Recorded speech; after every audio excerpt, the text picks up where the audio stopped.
আসসালামু আলাইকুম গাইস। তো অনেকেই চিড়িয়াখানার সেকেন্ড পার্ট ভিডিও চেয়েছেন, তো আমি সেকেন্ড পার্ট ভিডিওটা নিয়ে আসলাম।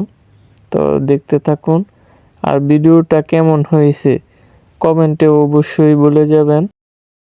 এগুলো হচ্ছে হরিণ।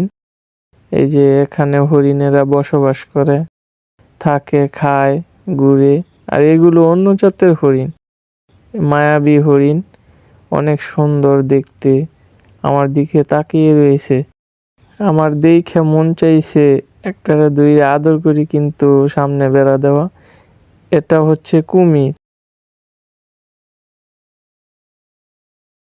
কুমিরটা এমন ভাবে শুয়ে রয়েছে পানির ভিতরে যেন মারা গেছে, কিন্তু কুমিরটা মারা যায়নি, তার খাওয়া শেষে ঘুমিয়ে আছে।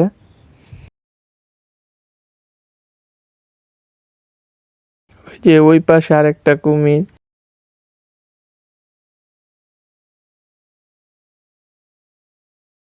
এগুলো হলো ময়ূর। এই খাঁচায় অনেক ময়ূর খোলা অবস্থায় আছে, কিন্তু বাইরে লোহার বেড়া দেওয়া, যার কারণে বাইরে আসতে পারে না। ওই যে তাদের বাসস্থান, ময়ূরের বাসস্থান।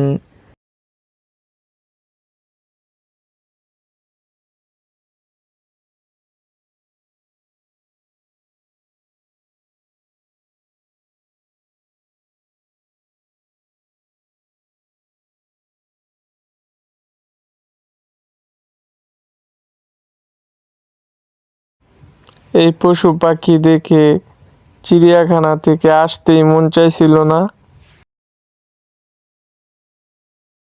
ময়ূর আর ময়ূর। তার ফাঁকে আবার আমার বোন আমাকে প্যারা দিচ্ছিল কখন বাসায় যাবে। ও নাকি ঘুরতে ঘুরতে পা ব্যথা হয়ে গেছে, আর পারবে না, তাই আমারে রাইখেই চাইছিল বাসা আসার জন্য। এই যে হাইটটা আমার বাগিনারে নিয়ে যাইতেছে।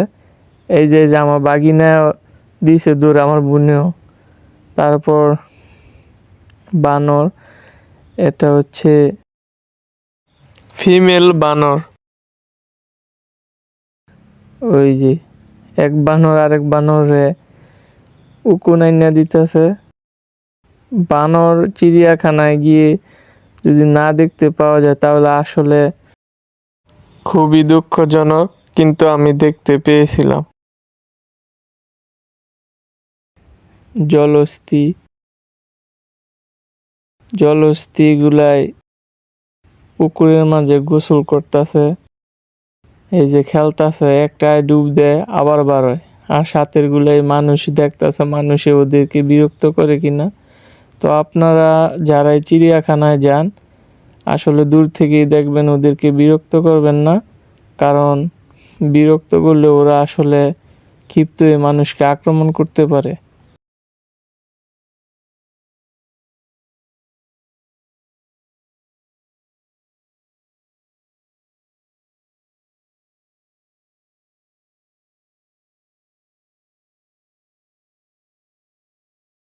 তারপর চলে গেলাম অজগর সাপ দেখার জন্য।